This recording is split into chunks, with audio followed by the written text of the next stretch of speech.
Begin our study of Acts 23. In the previous chapter, Paul had been taken from the temple by Roman soldiers, and they had no idea why Paul was accused of whatever he was accused of.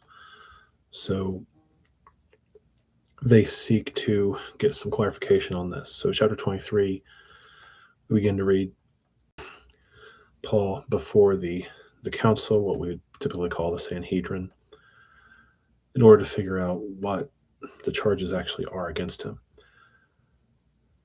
And Paul, earnestly beholding the council, said, Men and brethren, I have lived in all good conscience before God until this day. And the high priest Ananias commanded them that stood by him to smite him on the mouth. Then Paul said unto him, God shall smite thee, thou whited wall. For sittest thou to judge me after the law, and commandest me to be smitten contrary to the law? And they that stood by said, Revilest thou God's high priest? Then said Paul, I wist not, brethren, that he was the high priest, for it is written, Thou shalt not speak evil of the ruler of thy people. There's a big question here about whether Paul literally didn't recognize the high priest, whether he's not recognize him as high priest because of his faith in Christ, or whether he literally didn't recognize him. Could have been by the way he was acting, or his dress, or all sorts of things. So there's a big debate there. But when they find an opportunity because of what he said, the whitewashed wall comment,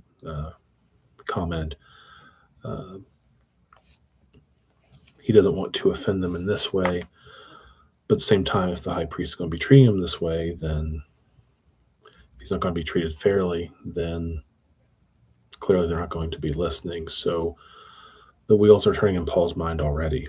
Verse 6, But when Paul perceived that the one part were Sadducees and the other Pharisees, he cried out in the council, Men and brethren, I am a Pharisee, the son of a Pharisee, of the hope and resurrection of the dead, I am called in question. And when he had so said, there arose a dissension between the Pharisees and the Sadducees, and the multitude was divided. For the Sadducees say that there is no resurrection, neither angel nor spirit, but the Pharisees confess both. And there arose a great cry, and the scribes that were of the Pharisees part arose and strove, saying, We find no evil in this man, but if a spirit or an angel hath spoken to him, let us not fight against God. And when there arose a great dissension, the chief captain, fearing lest Paul should have been pulled in pieces of them, commanded the soldiers to go down and take him by force from among them and to bring him into the castle. So Paul uses something that he knew divided the two groups that made up of the council, and allowed that infighting to distract from his charges and from himself, to cause a fight among them so that he might slip away. And it works to his favor and benefit this time. Verse 11, The night following, the Lord stood by him and said, Be of good cheer, Paul, for as thou hast testified of me in Jerusalem, so must thou bear witness also at Rome. And when it was day, certain of the Jews banded together and bound themselves under a curse, saying that they would neither eat nor drink till they had killed Paul. And they were more than 40 which had made this conspiracy. And they came to the chief priests and elders and said, We have bound ourselves under a great curse, that we will eat nothing until we have slain Paul.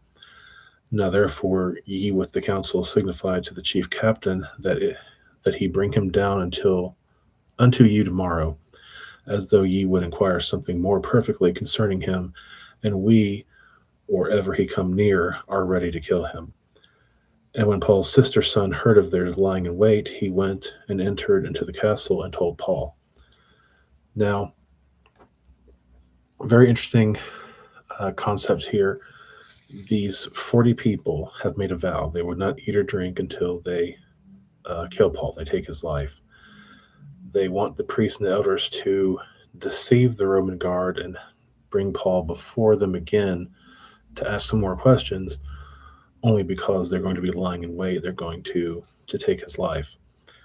And of course, Paul's nephew, as it were, who's only mentioned in this passage and nowhere else, much to our the detriment of our curiosity. But because he overhears this plot, he goes and tells Paul. Now, this raises a lot of questions, I think, ethically.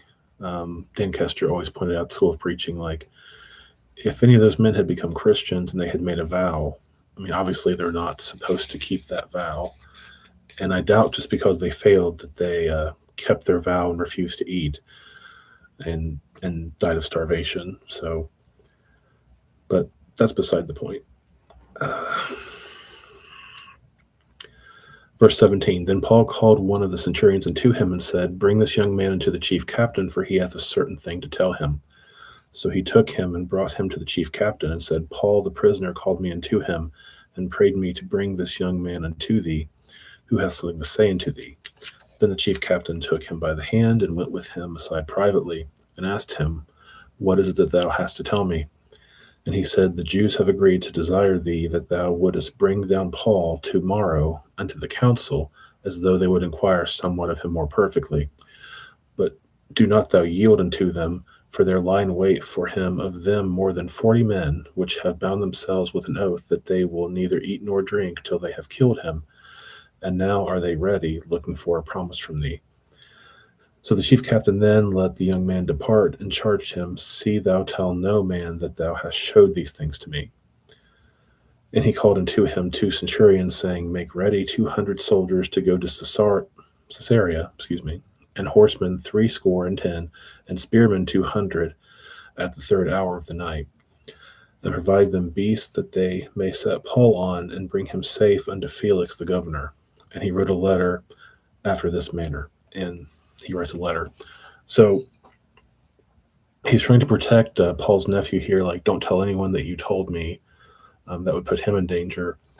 He can't let Paul be killed under his watch or escape. I believe he would suffer death. So it seems as though there's this corroboration going on to both of their benefit. But the centurion gets a great number of men ready to be able to handle 40. Definitely more than enough to handle 40. And he wants to take Paul to Caesarea to go up north, deliver him to Felix, which we'll hear more about in the next chapter. And this letter goes before him. We learned that the captain of the guard here, his name is Claudius Lysias. In his letter, verse 26, Claudius Lysias, unto the most excellent governor Felix, sendeth greeting. This man was taken of the Jews, and should have been killed of them. Then came I with an army, and rescued him, having understood that he was a Roman. When I would have known the cause wherefore they accused him, I brought him forth into their council, whom I perceived to be accused of questions of their law, but to have nothing laid to his charge worthy of death or bonds. And when it was told me how that the Jews laid wait for the man, I sent straightway to thee, and gave commandment to his accusers also to say before thee what they had against him. Farewell. Verse 31, then the soldiers, as it was commanded them, took Paul and brought him by night to Antipatris.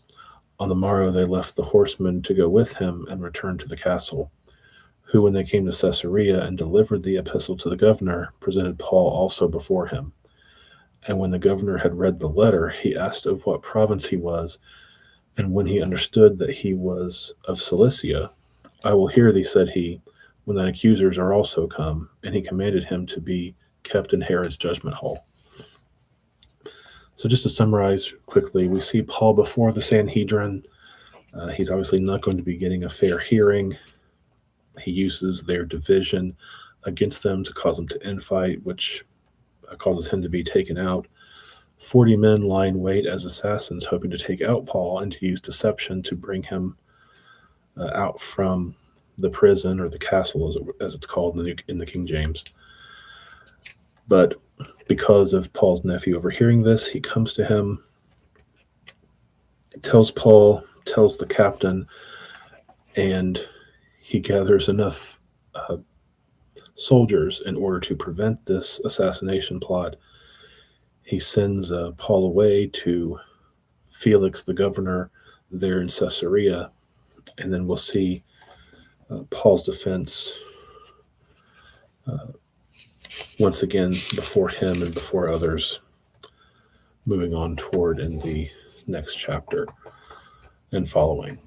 So that's a quick, brief summary of this chapter. Lord willing, we'll continue on with chapter 24 within the next week or so. Thank you for your time and attention. Have a good day. God bless.